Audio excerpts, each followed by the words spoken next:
Why was the radio breaking apart like that? Just static, just fragments, when men's lives hung on the answer. The storm swallowed everything. Rain tore sideways, sheets of water cutting across a forgotten industrial wasteland where SEAL Team Delta fought to stay alive. Broken concrete, rusting steel, shadows moving through the tempest, multiplied by fear. And then that voice breaking through the storm like a lifeline. Mayday, Mayday. SEAL Team Delta requesting immediate extraction. We are pinned down, heavy fire from multiple directions. Commander James Reynolds pressed his back to shattered concrete, blood slick against his temple. He could feel the storm's hand pressing down, suffocating them all. Around him, his men fought to survive. Martinez bleeding out, Jackson scanning frantically from behind a toppled forklift, Thompson and Wallace cornered with no escape. The storm had turned their mission from routine reconnaissance into a killing field. The world had shrunk to yards. Shapes loomed and disappeared in the rain. Every flash of muzzle fire was lightning against the dark. "Command, this is Delta Actual," Reynolds shouted into the radio, ducking as chips of concrete sprayed near his ear. "Enemy forces significantly larger than intel suggested. 3 squads at least, heavy weapons. Martinez is hit. We need extraction now." Nothing, just static.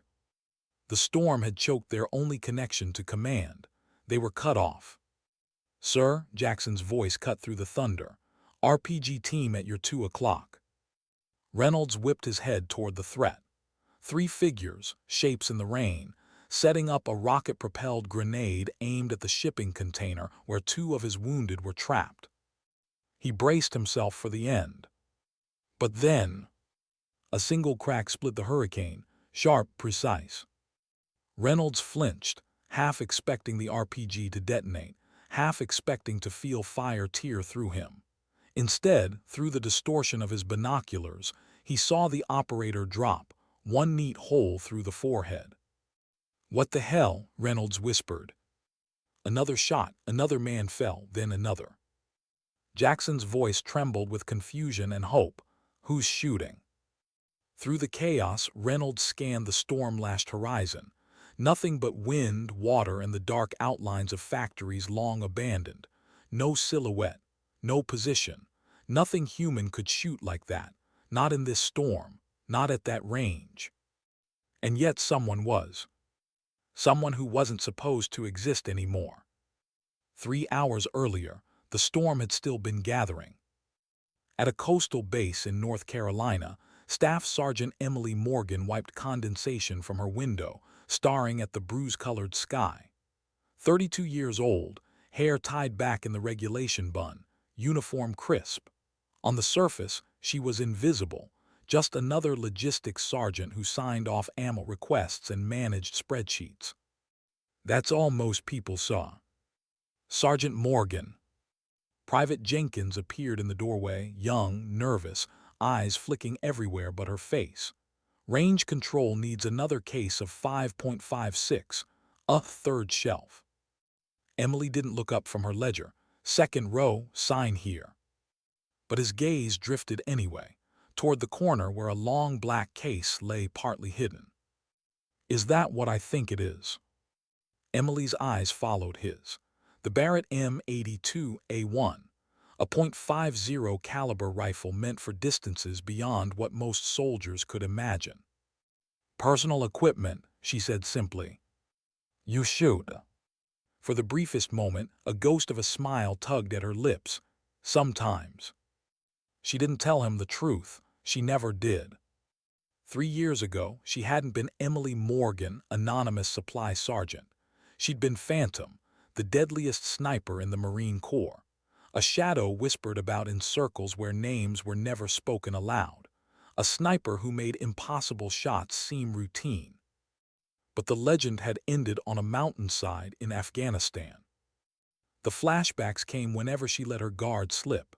The ridge, the valley below, her spotter beside her, Master Sergeant John Wallace, a man old enough to be her father but sharper than any young recruit. Winds shifting, his voice steady. "Send it." She had, and the impossible target had fallen, just like all the others. But then came the whistle of mortars, the explosions, Wallace throwing himself across her body, blood spraying her hands as the ridge gave way. His final words rasped in her ear as his life drained out. "Promise me, kid, always watch over them, our people, no matter what." Emily had promised. And then she had been blamed, investigated, demoted to a desk. The legend of Phantom buried in classified reports and rumors no one dared to confirm. Her days as a sniper declared finished after the traumatic brain injury that left her scarred and half-broken.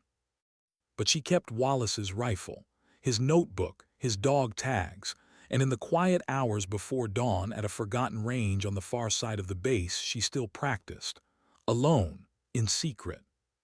Even now, as the storm grew heavier outside her window, she felt the pull. Her past wasn't gone, it was only waiting. At dinner she sat alone as always. A few Marines laughed at her expense. "Sergeant spreadsheet," they muttered.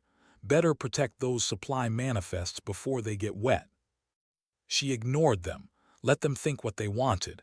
Invisibility was armor. But when one asked about the black case she always carried, "What's in there, Sergeant?" "Knitting supplies." She paused, met his eyes, let him see for just a second the cold precision behind hers. "Precision instruments," she said softly, "for precision work." Silence followed her out of the room. That night the storm broke. Rain hammered the base as warnings blared of a hurricane building faster than predicted. Most hunkered down, preparing shelters. Emily went home, closed her curtains, and opened the Barrett's case. Wallace's rifle gleamed under the dim light. Stainless steel, custom scope, weight balanced perfectly for her shoulder. She began cleaning it. A ritual, her hands steady, her mind elsewhere, thinking of Wallace. Thinking of Cole Davis, another of his proteges, now a SEAL with Team Delta. Thinking of promises made and debts unpaid. Then came the knock.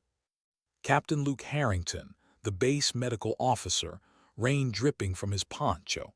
He had been the one to fight for her after Afghanistan, the one who knew her story better than anyone left alive. "Delta out there," he said grimly. "Near the shipyard, last contact was bad." Emily's gut tightened. "Could be the storm," Harrington added. "But intel picked up something yesterday. Intercepts. A phrase you don't want to hear." "What phrase?" "American visitors expected. Prepare the welcome." Silence hung heavy. Emily knew instantly. A trap. A storm was the perfect cover. She looked at the rifle, at Wallace's dog tags, at the notebook that had every calculation, every lesson he ever drilled into her. She already knew the choice. She had made it years ago on that mountainside. No one else could reach them. No rescue could come through a hurricane, but one sniper, one ghost could. And as the first lightning split the sky over the coast, Staff Sergeant Emily Morgan strapped on her gear. She wasn't logistics anymore. She was Phantom. And she was going into the storm. How far would one woman go for a promise made to a dying man? The storm had turned the coastline into a graveyard. Trees bent until they snapped. Power lines whipped across the roads like serpents. Floodwaters swallowed everything familiar, erasing paths, landmarks, and sense of direction. Most on base huddled in shelters, praying the storm would pass. But Emily Morgan walked against the wind, silent and sure, carrying a rifle that could end or save lives depending on whose hands held it. At the eastern perimeter, the base looked deserted. Security posts stood empty, their guards already moved to bunkers. Harrington's code unlocked the gate, and for the first time in 3 years, Emily stepped beyond the wire not as supply sergeant, but as sniper. The drainage canal roared with floodwater, swollen to the brim. At its edge, tethered loosely to a dock, the small Zodiac inflatable rocked violently. She checked the knots, tightened her pack straps, then loaded her gear into the boat. Wallace's notebook went into a waterproof pouch tucked against her chest, close to her heart. Dog tags pressed cold against her skin. The motor coughed once, twice, then caught. She eased the boat into the current. Instantly the storm seized it, dragging her forward through the narrow channel. Rain slashed her face, visibility no more than 50 yards. The world reduced to noise and instinct. Most people would have felt fear. Emily only felt focus. Every stroke of the current carried her closer to the shipyard, closer to Davis, closer to men who didn't even know she was coming. She thought back to the first time she'd met Wallace. Basic training, a firing line, a grizzled old Marine studying her through mirrored sunglasses. She remembered the way he had seen through her quiet exterior, the way he had demanded precision not because she was good, but because she could be great. "You can hit targets at 600, he'd told her that day. "But I'm going to teach you to hit them at 1600, because one day the only difference between a massacre and a miracle might be you." His words echoed now, carried in the howl of the storm. By the time she reached the canal outlet, the ocean was a frenzy. Waves slammed into the breakwater, spray towering into the sky. She steered toward a small maintenance platform, secured the boat, and hauled her gear ashore. From here, it would be on foot. 12 miles to the shipyard, 12 miles through hurricane fury. Emily adjusted her ghillie suit, the urban gray fabric clinging wet against her frame. The Barrett weighed 30 pounds, but to her, it felt like an extension of her own body. She slung it across her back and started north along the coast. Every step was a battle. Floodwaters lapped at her boots. The wind staggered her sideways. Twice she had to drop flat as debris tore through the air like missiles. A corrugated roof panel screamed past her, sharp edges glinting in the lightning. And yet she pressed on. There was no one left to call her phantom, no one left to mark her shots on a chalkboard or whisper her name in briefing rooms. But she remembered Wallace's last words. She remembered his weight pinning her down as he gave his life so hers could continue. She remembered the promise. "Our people, no matter what." After nearly 30 minutes of pushing forward, she reached high ground, a ridge overlooking the shipyard. Through her binoculars, through sheets of rain, she saw the truth. 3 massive warehouse buildings, a central yard, dozens of armed men moving with discipline, not chaos. Snipers positioned on rooftops, machine guns emplaced on high ground, RPG teams waiting for the kill shot. Not random insurgents, not amateurs. This was professional. And into it all, moving cautiously, came SEAL Team Delta. 9 men against 30. Elite, yes, but walking into a trap they couldn't see. Emily's pulse slowed, her breathing steadied. She found her perch, an abandoned water tower, its rusted skeleton looming against the storm. Climbing it was suicide, but she did it anyway.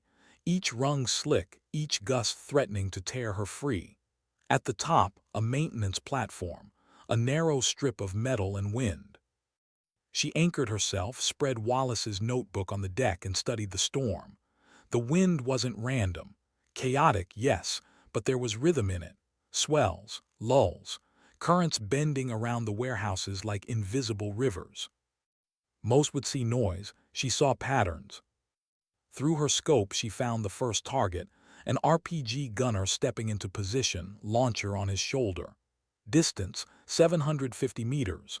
Crosswind, savage. Visibility, fractured by rain. She waited, one heartbeat, two. And then the lull. She squeezed the trigger. The Barrett thundered, its roar swallowed instantly by the hurricane. The man fell. Another adjusted his launcher, only to drop an instant later. Then another. Panic spread through the ambushers. They hadn't expected this, couldn't even tell from where the shots came.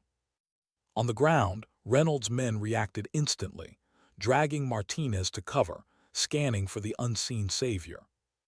Reynolds himself whispered, almost reverent, "That's impossible." But Emily Morgan had been doing the impossible her whole career.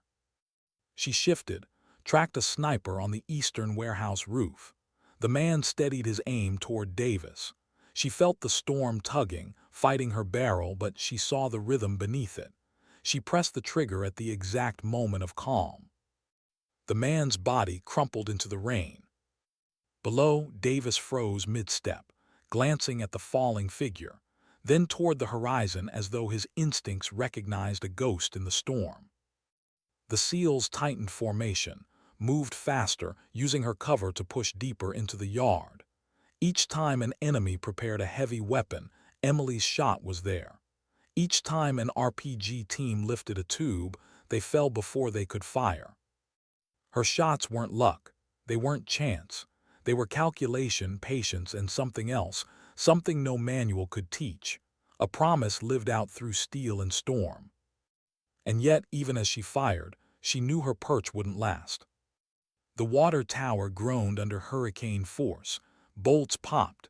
Metal screamed. The whole structure swayed like a drunk about to collapse. She packed fast, slinging the Barrett across her back, moving along the platform as chunks of metal tore free. Halfway around the tank, the walkway gave out, leaving a gap. The wind howled. Rain blinded. She backed up, sprinted, leaped across empty air, landed hard, pain flaring in her old injury. But she didn't stop. She couldn't.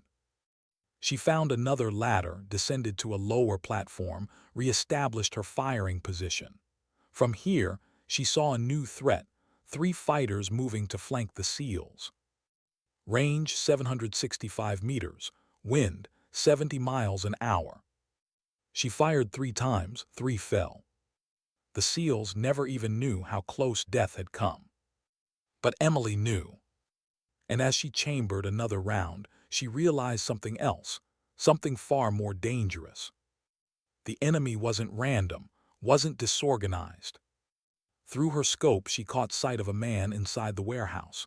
Not a local, not a mercenary, his bearing too sharp, too military, his gestures commanded obedience. She zoomed in, lightning lit his face. Recognition hit her like a blade. Michael Carter, son of Major Robert Carter, the base commander who had dismissed her warnings hours earlier. Emily froze. Why was the commander's son here, leading an ambush against American operators? The storm raged, the SEALs fought, but Emily's mind locked on the truth she had never wanted to see. This wasn't just a mission gone wrong. This was betrayal. From within. What happens when the ground beneath you gives way? When everything you trust, even steel, even silence, betrays you? The water tower screamed under the storm's weight. Old bolts sheared. Rust tore like paper. Emily knew it was coming down. She clutched Wallace's rifle, shifted her pack, moved fast along the tilting platform. Wind ripped at her, rain stabbed like nails. She was 30 feet in the air with only seconds to decide. The ladder dangled loose, torn free by the gusts. Below her, Delta fought in the mud, oblivious to the woman in the sky holding back the storm.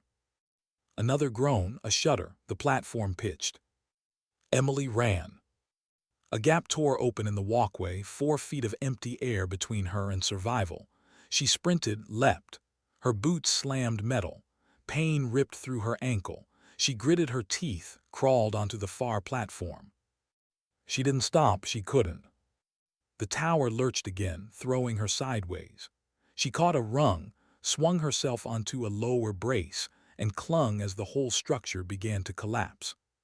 Steel crashed into the mud with a sound like thunder meeting earth. But Emily wasn't there. She had already climbed, dropped, scrambled down with Wallace's voice steady in her head.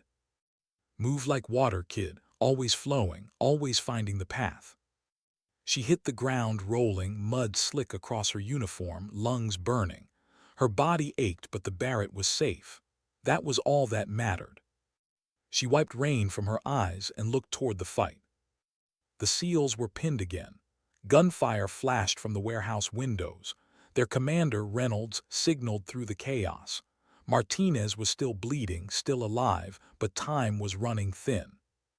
Emily forced herself up, limped through the mud until she found a new perch, a half-collapsed guard shack near the eastern fence. She dropped inside, stabilized her rifle on the desk, and peered through the shattered window. Her scope swept across the battlefield. She saw Davis crouched low, covering his brothers. She saw Reynolds methodical, scanning for threats. She saw the rest, tired but unbroken. And then she saw the danger they didn't. On the warehouse's upper level, behind shattered glass, a machine gunner lined up his sights. One squeeze, and the seals below would be shredded. Emily adjusted her scope. Distance, 782 meters. Wind, savage. The target moved erratically, slipping in and out of shadows. Impossible. She remembered Wallace's words. The difference between good and great, making the impossible shot when lives depend on it. She breathed out, squeezed. The Barrett roared. Through her scope, she saw the man collapse, weapon falling useless to the floor. The seals surged forward, pushing deeper. Emily's chest tightened, not from fear but from something else. A flicker of pride, a memory of what it felt like to matter. Her radio crackled, Reynolds' voice tight, urgent. "Unknown shooter, this is Delta Actual. Identify yourself." Emily said nothing. She chambered the next round, found her next target, a gun team moving into position with a mortar. She squeezed off 2 shots, dropped them both before the first round left the tube. Her rifle spoke and men fell. Her silence spoke louder. But silence couldn't last forever. Through the storm she heard a new sound, high-pitched, mechanical, different from gunfire, different from wind. A drone. She tracked it, a small quadcopter fighting against the hurricane winds, its camera sweeping the battlefield. Searching, hunting. They knew. They knew someone was out there, cutting them down, and now they were coming for her. Emily packed fast. She couldn't stay in the shack. She slid Wallace's notebook back into its pouch, slung the Barrett, and crawled into the storm. She moved low, fast, using debris for cover. Every gust threatened to throw her off balance. Every second the drone swept closer. Lightning split the sky. In its glare she saw them, 3 fighters moving straight toward her position, guided by the drone. Too close for the Barrett. Emily drew her sidearm, the Beretta steady in her hand. She crouched behind a barrier, waited. The first man passed within 10 meters. He saw her too late, 2 rounds, center mass. He dropped soundlessly. The other 2 dove for cover, returning fire. Bullets chipped concrete, sprayed fragments across her arms. One round tore her sleeve, carving a shallow groove of blood. She didn't flinch. She waited. One tried to flank her, slipping through the smoke. She caught him in the shoulder with 1 shot, then finished with another. The last held back, disciplined, patient. Emily reached into her pack, pulled a flashbang. She thumbed the pin, waited 2 beats, then lobbed it over the barrier. The man cried out, staggered, blinded. Emily ended it clean. She exhaled, controlled, cold. Then she heard the voices. Not in English. Overlapping chatter on a radio she scavenged from the man's gear. She tuned the dial, listening through static. And then clear, sharp, unmistakable, Michael Carter's voice. "Find the sniper, she's the key. She's been decimating us, find her." Emily froze. Her hand tightened around the radio. Carter's voice, here in this storm, commanding enemy forces. Carter, son of Major Robert Carter, the very man who had dismissed her warnings, told her to stay in her lane. The betrayal snapped into place. This wasn't a coincidence. This wasn't bad intel. This was deliberate. She lifted her scope, scanned the warehouse. There he was, Michael Carter himself, framed in a broken window, rallying his fighters. One pull of the trigger, and it would be over. Her crosshairs rested on his chest. Her finger brushed the trigger. But she stopped. Something colder slid through her. Killing him now would silence him, but it would also bury the truth. He wasn't alone. He was following orders, protected by someone higher. She shifted her aim instead, squeezed. The barrel cracked. A machine gun emplacement exploded into twisted metal. Another shot destroyed an RPG tube. Not the men, not yet. A message. Fight and die. Stand down and live. The storm howled louder, winds cresting past 100 miles an hour. The eye wall was almost overhead, the storm's heart about to break open. Emily hunkered into the rubble, shielding her rifle with her body. She felt the hurricane press down on her, a weight like the memory of every failure she carried. And in that darkness, a thought whispered, "This isn't about redemption. This is about survival." The SEALs needed her. They didn't even know who she was, but still, she would not abandon them. Wallace wouldn't have. Neither would she. What happens when ghosts step out of the shadows, when silence finally speaks? The storm peaked. Winds screamed through steel girders, tearing roofs from their bolts. Waves smashed against the harbor walls, surging over docks and flooding the shipyard. The world became a blur of gray and violence. And then just as suddenly the winds eased. The storm's eye had arrived. For a moment the world went quiet. The rain slackened. The air became eerily still, broken only by the crackle of gunfire echoing between warehouses. Emily crouched in the ruins of a collapsed office block, mud streaked across her face, water dripping from her lashes. Her lungs burned, her muscles screamed, but she didn't stop moving. She had to reposition, had to keep the pressure on the enemy before they regrouped.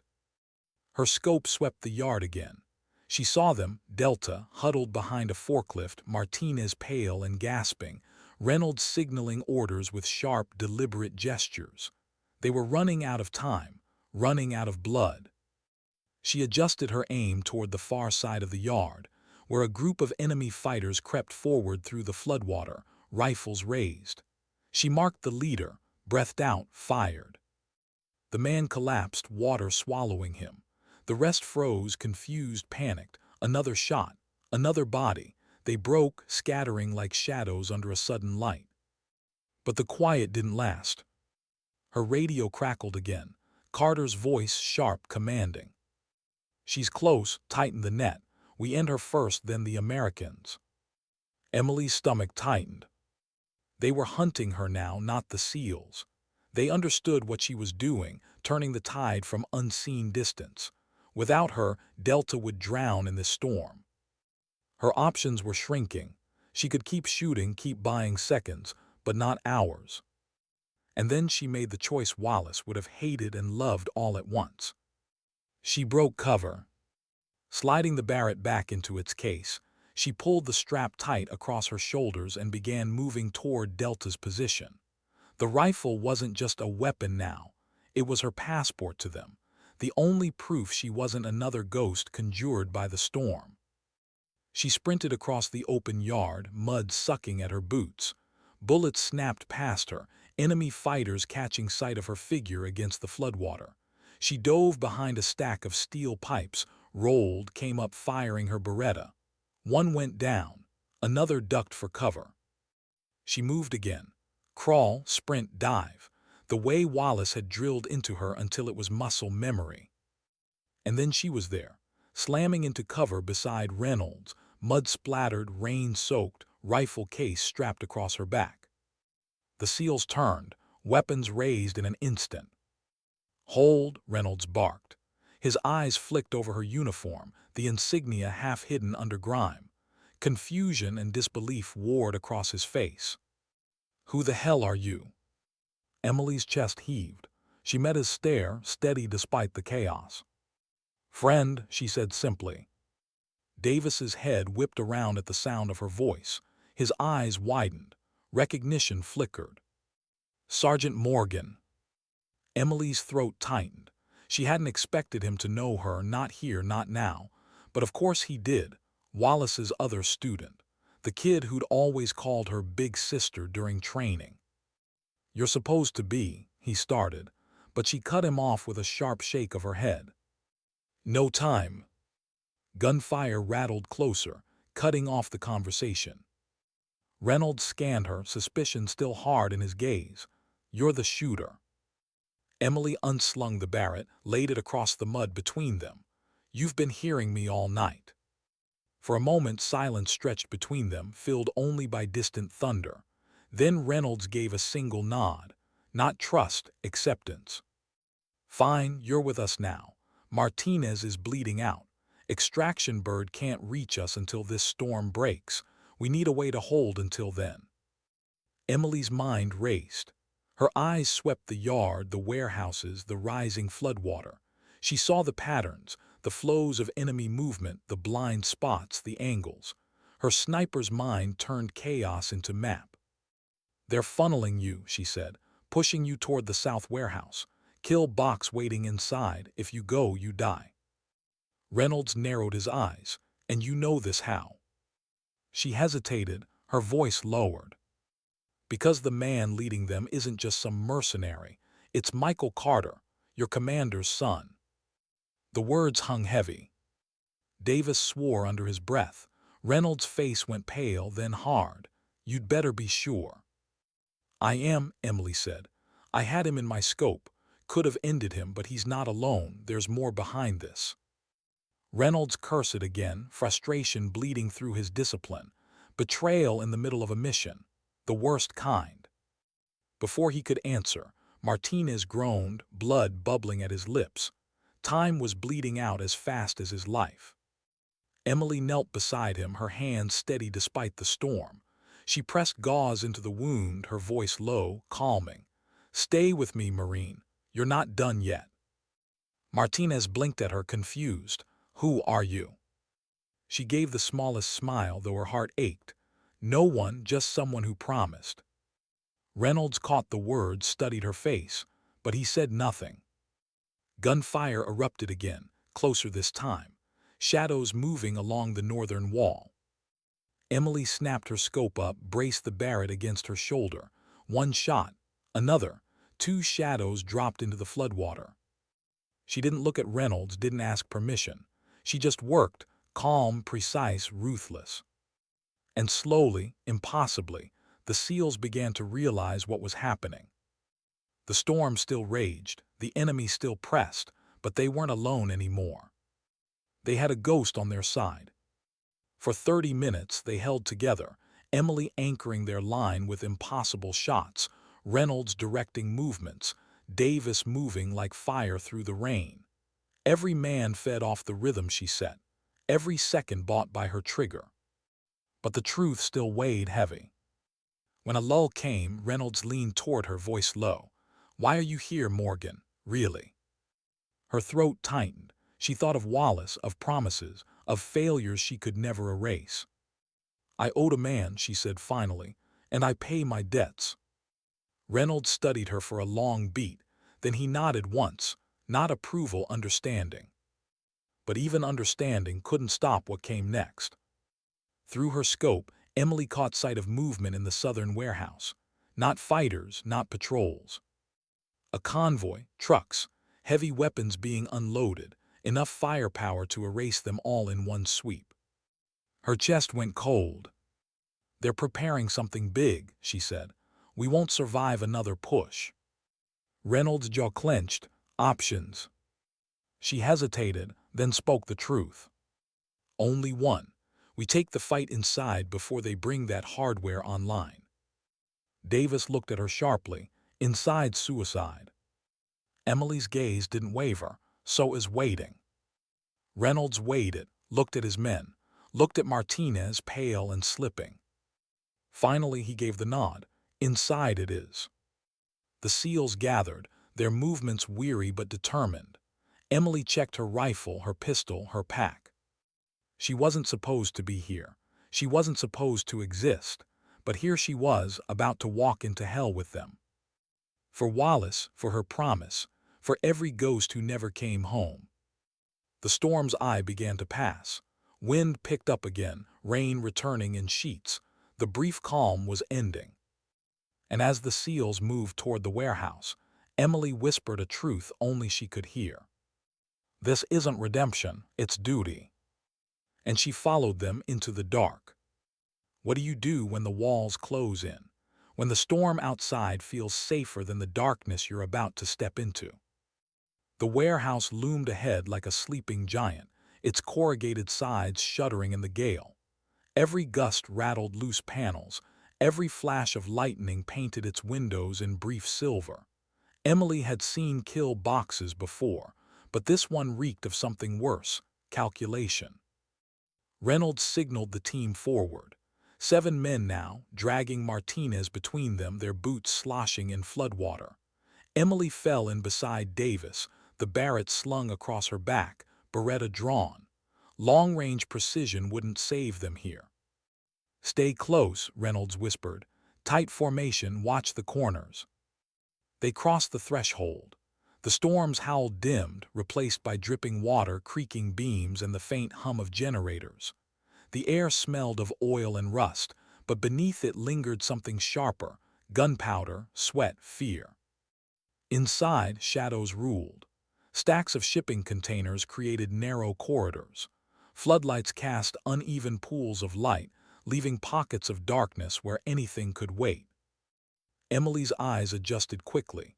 Her mind, trained for distance, recalibrated for immediacy. Angles, lines of fire, blind spots, every echo mattered. "Clear left," Davis muttered, sweeping his rifle across an aisle. "Movement right." Emily's pulse slowed, the way it always did before the strike. Her breathing evened. Her heart became metronome, her vision sharp. The first shot came from above. Sparks exploded as a round ricocheted off steel inches from her head. "Contact," Reynolds barked. Delta moved as one, spreading, returning fire. Emily dropped to one knee, spotted the muzzle flash on a catwalk 30 feet overhead. She raised the Beretta, aimed for the stuttering light. One squeeze, one shot, silence. A body toppled from the catwalk, crashing onto a container with a sickening thud. No time to think, no time to breathe. Gunfire erupted on the far side. The air filled with smoke, lead, and shouts in a language Emily knew but didn't trust herself to translate in the moment. Orders barked, commands sharp. Whoever ran this trap wasn't improvising, they were executing. "Push forward," Reynolds yelled. "We can't stay pinned." They moved deeper, weaving through the maze of containers. Martinez groaned, every step agony for the men carrying him. Emily covered their flank, her pistol barking, each shot precise. She counted rounds by instinct, reloaded without looking, Wallace's drills guiding her hands. Her mind replayed his voice: "Don't rush, don't panic, even up close, precision wins." They rounded a corner and froze. Ahead, an open space. Floodlights blazed, and waiting in that circle of light were a dozen armed men, rifles steady, blocking the only exit. For a heartbeat, silence reigned. Rain hammered the roof. The storm groaned outside. Then one of the fighters stepped forward, and Emily's stomach clenched. Michael Carter. His face was calm, almost casual, but his eyes burned with something colder than hate. He looked younger than she remembered, too young for betrayal to wear so cleanly. Yet here he stood, rifle in hand, commanding killers. "Drop your weapons," Carter called. His voice carried easily through the warehouse, confident, controlled. "You're surrounded, no one's coming for you, do the smart thing." Reynolds didn't flinch. "You're a traitor." Carter smirked. "Traitor? I call it seeing the writing on the wall. America doesn't win anymore, Commander. You're pawns in a game that's already over. I chose the winning side." Emily's fists clenched. Rage rose hot and sharp, but she forced it down. Rage clouded the scope. She stepped forward, just enough that the light caught her face. Carter's smirk faltered. His eyes widened. "You," he hissed. Emily's voice was steady, though her heart thundered. "Hello, Michael." For the first time, doubt cracked his mask. "You were supposed to be finished. Broken. They said you couldn't." "I keep my promises," Emily cut in. Reynolds' men glanced between them, confusion written across their faces.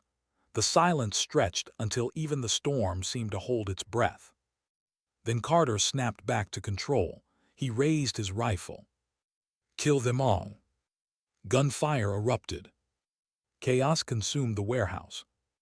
Delta scattered, diving for cover. Bullets ripped through containers, sparks and metal shrieking. Emily grabbed Martinez, dragging him behind a steel drum as rounds punched holes inches above their heads. Davis, Reynolds shouted, flank left. Emily pulled the Barrett free. Too heavy for tight quarters, too slow, but she knew a trick Wallace had drilled into her. She slung it low, braced it against her knee, and used it as a cannon in close. The first shot thundered, obliterating a machine gun nest in one of the upper alcoves. The shockwave rattled the whole building. Fighters ducked instinctively, giving Delta a moment to breathe. Emily shifted, fired again. A shipping container door exploded inward, scattering two men who'd been readying grenades. Delta surged, taking the chance. Davis cut through the flank, moving like a shadow, his rifle snapping with precision. Reynolds pushed center, his voice calm even under fire. But they were still outnumbered, still trapped. Emily felt the tension coiling tighter, the edges of collapse drawing near. And then she saw it. The generators, 3 massive units lining the back wall, powering the floodlights and enemy comms. One shot could plunge the warehouse into darkness. She adjusted, exhaled, squeezed. The Barrett roared, sparks cascaded. The first generator erupted in smoke and fire. Darkness swallowed half the room. Another shot. The second unit collapsed, plunging more into shadow. Only a single floodlight remained, flickering, casting chaotic beams across steel and water. Now the battlefield belonged to ghosts. Emily moved through the dark, every step calculated. Her Beretta whispered 1, 2, 3. Men fell unseen. Davis emerged from shadow, covering her flank, his movements eerily in sync with hers. For a brief second their eyes met in the stuttering light, a silent understanding. Together they cut a path through the storm inside the storm. But Carter didn't falter. He shouted commands, his voice steady even as his fighters fell.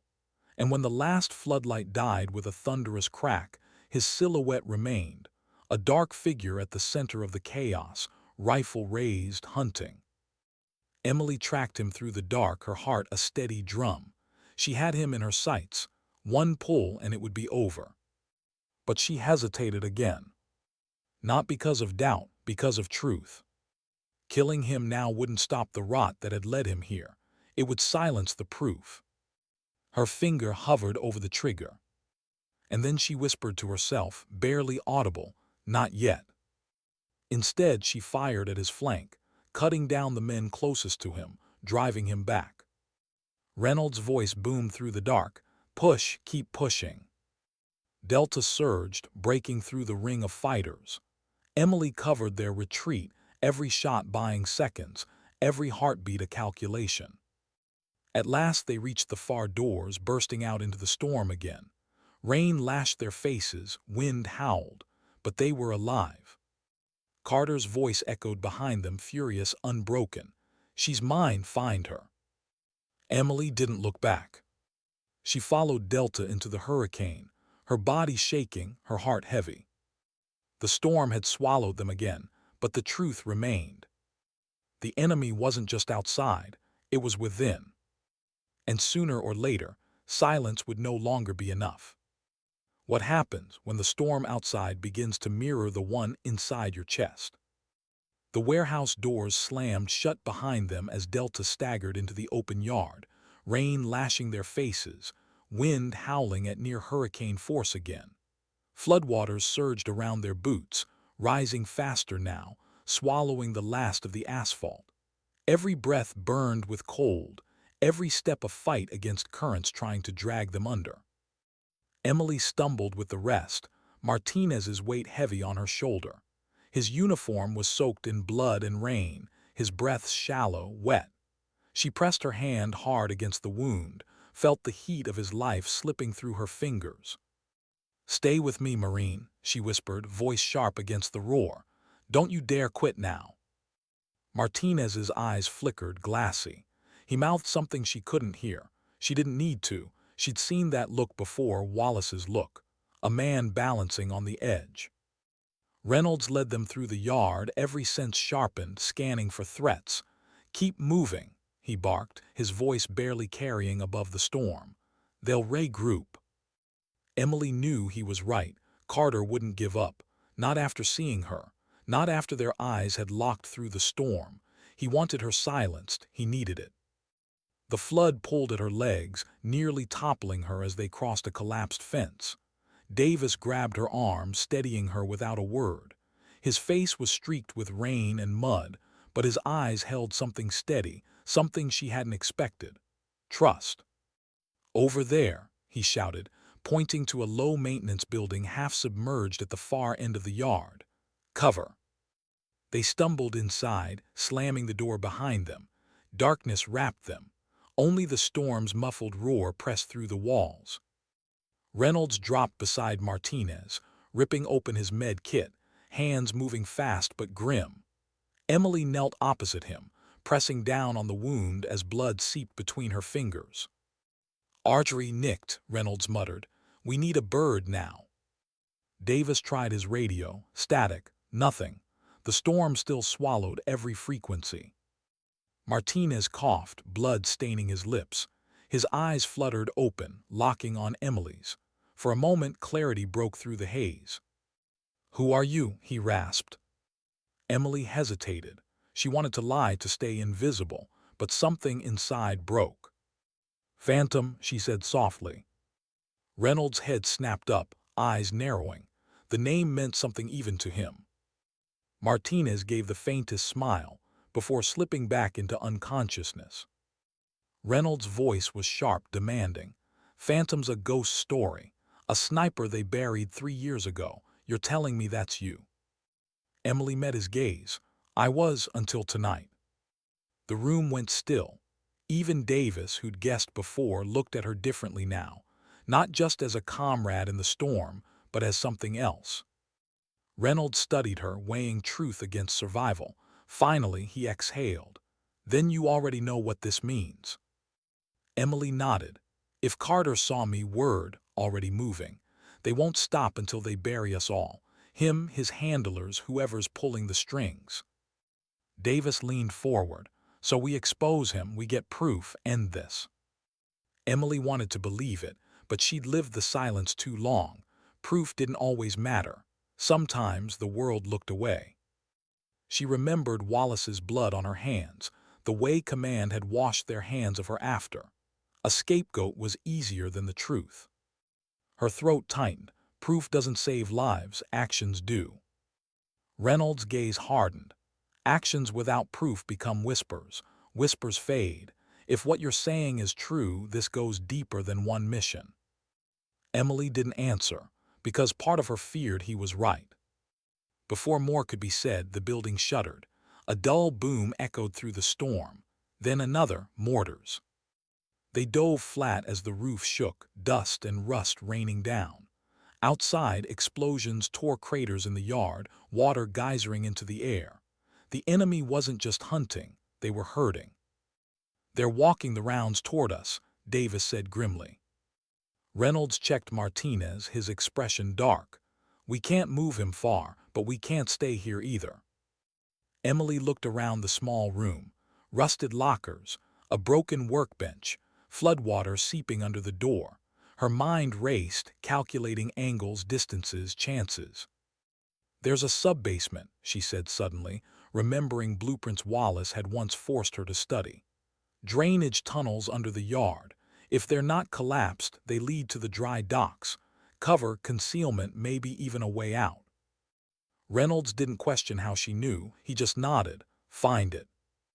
They tore through the room, ripping open lockers, shoving aside debris. Davis found it first, a rusted hatch half buried under debris. He heaved it open, the smell of stagnant water rising. A narrow stairwell led into darkness. "Perfect," Reynolds muttered. "Delta, move." They lowered Martinez carefully, Emily going first to steady him. The tunnels were waist-deep in foul water, but they provided cover from the storm and the mortars above. Their footsteps splashed softly as they moved through the black. The only light came from Davis's red-tinted lamp, casting everything in blood shadow. Emily led, her mind hyper-aware. Every sound mattered, the drip of water, the echo of boots, the distant rumble of thunder. She felt the weight of her rifle against her back, the weight of Wallace's notebook against her chest, the weight of choices stacking higher every step. Because she knew where these tunnels led, to the dry docks, to open ground, to a possible extraction if the storm allowed it. But also, maybe, to something worse. She seen Carter's face, seen the calm in his eyes. Men like him didn't gamble unless they knew the odds were already theirs. She whispered, mostly to herself, "This isn't over, it's never over." The tunnels stretched on, each step sinking them deeper into shadow. Reynolds kept the men steady, Davis close to Emily's side. Martinez's breathing grew weaker, shallower. Every sound from him was another second slipping away. And in the dark, Emily felt the old guilt gnawing again. Wallace dying in her arms, command turning their back, 3 years of silence. Now Martinez's blood was on her hands too. She whispered again, this time to Wallace, to herself, to the storm, "I promised, I'm trying." Her throat tightened, but she pushed on. There was no room for weakness, not now. At last the tunnel angled upward. A faint glow seeped through a grating above. The dry docks. Davis killed the lamp, signaling silence. Reynolds gestured the team into cover, eyes sharp. They listened. Above them, voices, boots, orders shouted over the storm. Carter's men were already there, guarding the exit. Reynolds looked at Emily. For once his eyes weren't skeptical, weren't demanding. They were asking, "What's the play, Phantom?" Her chest tightened at the name. She hadn't heard it spoken with belief in years. She swallowed, looked at her men, no, not her men, but Wallace's kind. Warriors fighting for each other, for survival. She adjusted the barrette on her shoulder, feeling its familiar weight. "The play," she said quietly, "is to remind them why ghosts are feared. What do you do when escape itself feels like a trap?" The tunnels ended at a rusted grate, its bolts corroded by years of salt air. Emily pressed her ear against the metal, listening. Above, the storm roared, but beneath it, boots, voices. The enemy was waiting. She signaled Reynolds. He nodded grimly, then helped Davis and another SEAL lift the grate free, laying it silently in the water. One by one, Delta climbed up into the storm's mouth again. Emily was last, barrette slung across her back, pistol ready. The dry docks stretched wide under the hurricane sky. Massive cranes loomed like skeletons. Half-submerged platforms groaned under the rising water. Floodlights cut hazy cones through the rain, illuminating squads of armed men patrolling the docks. And at the center, sheltered beneath the massive arm of a crane, stood Michael Carter. He wasn't hiding anymore, he was waiting. Martinez was barely conscious now, carried between 2 SEALs, his blood leaving a crimson trail that the rain couldn't wash away fast enough. Every second counted, yet the path forward was sealed by Carter's forces. Reynolds scanned the docks, jaw clenched. Options. Emily's mind worked fast. Every angle, every distance, every beam of light became calculation. Sniper instinct turned chaos into geometry. "There," she whispered, pointing toward a half-collapsed gantry above the dock. "If I get up top, I can cut them open, clear you a path to the crane." Reynolds studied her, then nodded once. "Do it." Davis caught her arm before she moved. His voice was low, urgent. "Don't take him alone." Emily met his eyes. "I don't plan to." But she did. She moved low, hugging shadows, rain plastering her hair to her face. The gantry's ladder was slick, rust cutting her palms as she climbed. Every gust threatened to rip her free, hurl her into the flood below. But she kept climbing, Wallace's voice steady in her head. "Move like water, kid. Always find the high ground." At the top, she unslung the barrette, set it on the steel grate, and peered through the scope. The storm blurred her vision, but not enough to stop her from seeing patterns. Enemy squads clustered around Carter, two heavy gunners on elevated platforms, snipers positioned at opposite ends of the docks. She slowed her breathing, found her rhythm. The first shot dropped a sniper before he could blink. The second obliterated a gunner's weapon, throwing him backward. Chaos erupted, shouts, panic, muzzle flashes sparking across the docks. Delta moved instantly, Reynolds leading them through the confusion. Davis flanked left, covering fire sharp and precise. The SEALs cut through the storm like wolves. And Emily was their anchor. Every time an enemy lined up on her men, she was there. Every shot a lifeline. Every crack of the Barrett a reminder that death walked the gantry tonight. But Carter didn't flinch. Through her scope, Emily saw him standing calm, directing men with clipped gestures. His eyes searched the storm, scanning the gantry. And then he looked straight at her. Her chest tightened. For a heartbeat, she swore he could see through the scope, see her face, see the woman he thought broken standing in the storm again. His lips moved. She couldn't hear the words, but she read them.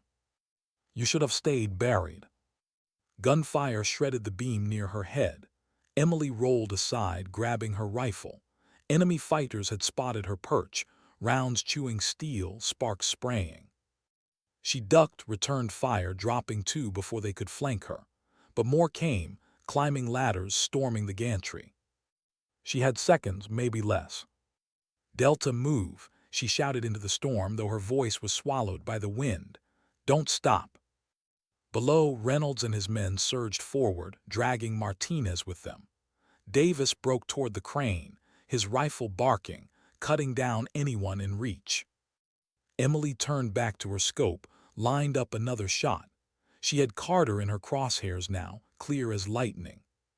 One pull and it would end. Her finger brushed the trigger. And she froze. Not because of hesitation, because of memory. Wallace's face, his blood, his words promised me, always watch over them. Killing Carter now might silence the enemy, but it wouldn't protect Delta, not yet. She shifted her aim, cut down the fighters closing on Reynolds. Another turn, another shot, another body falling before they could fire on Davis. The gantry shook violently. Fighters swarmed up the ladders, muzzle flashes stuttering in the rain.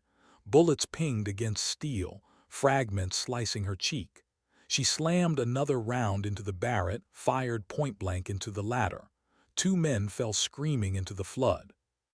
But one made it. He lunged at her, knife flashing in the stormlight. Emily twisted, the blade grazing her side, hot pain ripping across her ribs. She shoved the Barrett aside, grappled with him, both of them slipping on the slick steel. For a second she was back on that Afghan ridge. Blood, steel, promises. She drove her knee into his chest, wrenched the knife free, and ended it clean. Her chest heaved, pain burning hot where the blade had cut. She pressed a hand to the wound, blood mixing with rain. No time to stop, no time to bleed. Below, Delta had reached the crane. They fought desperately for cover, Martinez limped between them. And then Carter moved. He strode forward through the chaos, calm, deliberate, raising his rifle. He wasn't aiming at Reynolds, not at Davis. At Martinez. Emily's vision tunneled. She snapped the Barrett to her shoulder, scope trembling as blood slicked her grip. She exhaled, steadied, squeezed. The shot cracked like thunder. The round struck Carter's rifle, tearing it from his hands in a spray of sparks and steel. He staggered, shocked, eyes wide, staring toward the gantry. Emily met his gaze through the scope.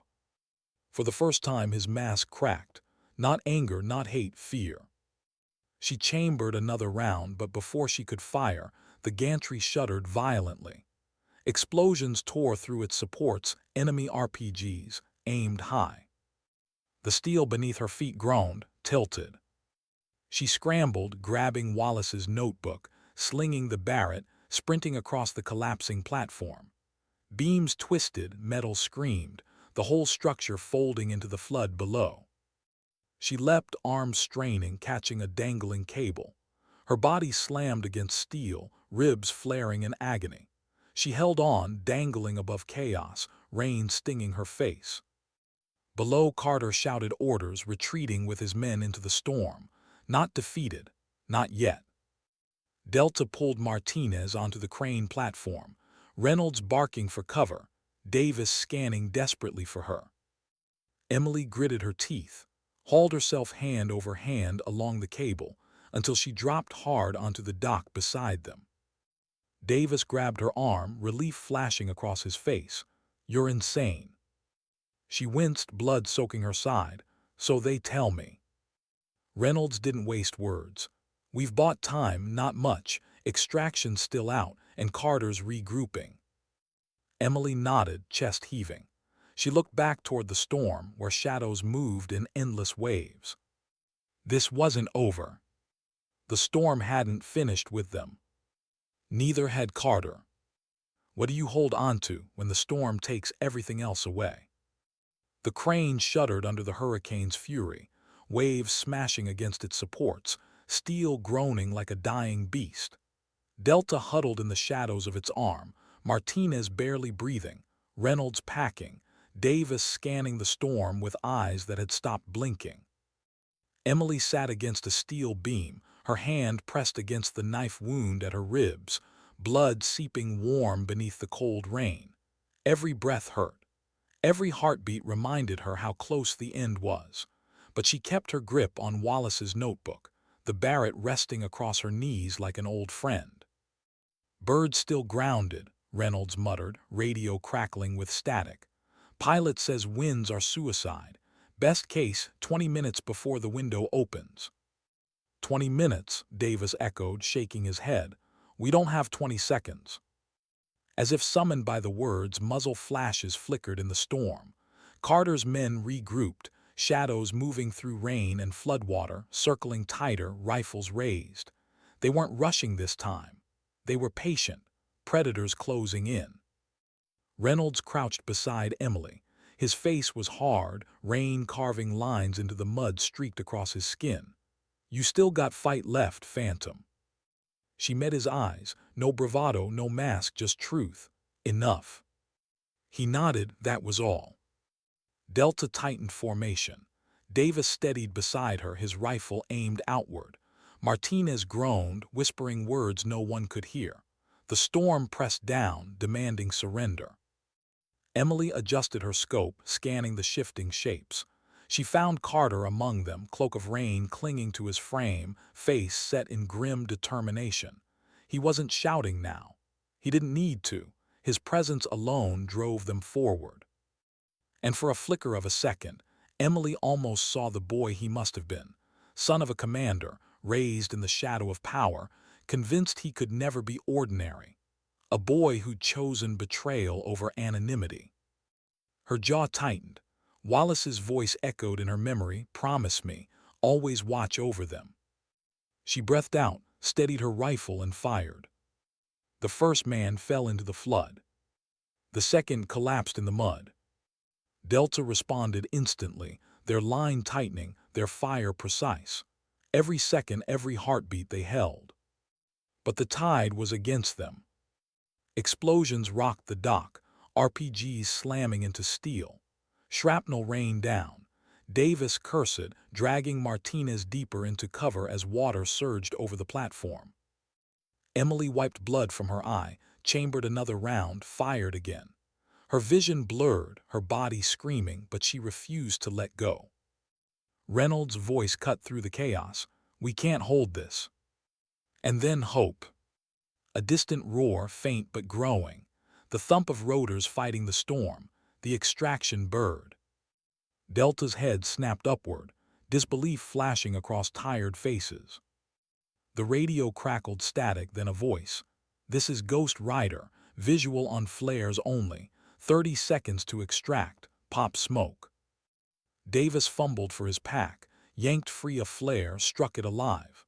Bright red bled into the storm, painting the dock in eerie light. But the enemy saw it too. Carter's voice carried through the storm, raw and furious. "Take the bird down, kill them all." Gunfire intensified.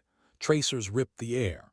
An RPG streaked toward the sky, barely missing the chopper as it dipped low, fighting crosswinds, rotors screaming. Emily fired without thought, dropping the launcher team before they could reload. Her vision swam, pain surging hot, but she held steady. Reynolds rallied the men. "Move now." Delta surged toward the landing zone. Martinez carried between Davis and another operator, his life hanging by threads. Emily stumbled after them, blood slick on her side, rifle heavy in her arms. The bird hovered low, skids skimming floodwater, door gun blazing to clear the path. Wind from the rotors whipped the storm into a frenzy. And then Carter stepped into the open. Rain plastered his hair, his face twisted with rage. Rifle raised, aimed directly at Davis and Martinez. Emily's chest clenched, time slowed. She dropped to one knee, Barrett pressed to her shoulder. Her scope found him, crosshairs steady despite the storm, despite the blood, despite everything. She could end it now, one squeeze, one life for all the rest. But Wallace's words came back, not as command but as truth. Sometimes the promise isn't to take a life. Sometimes it's to save one. She shifted her aim, fired.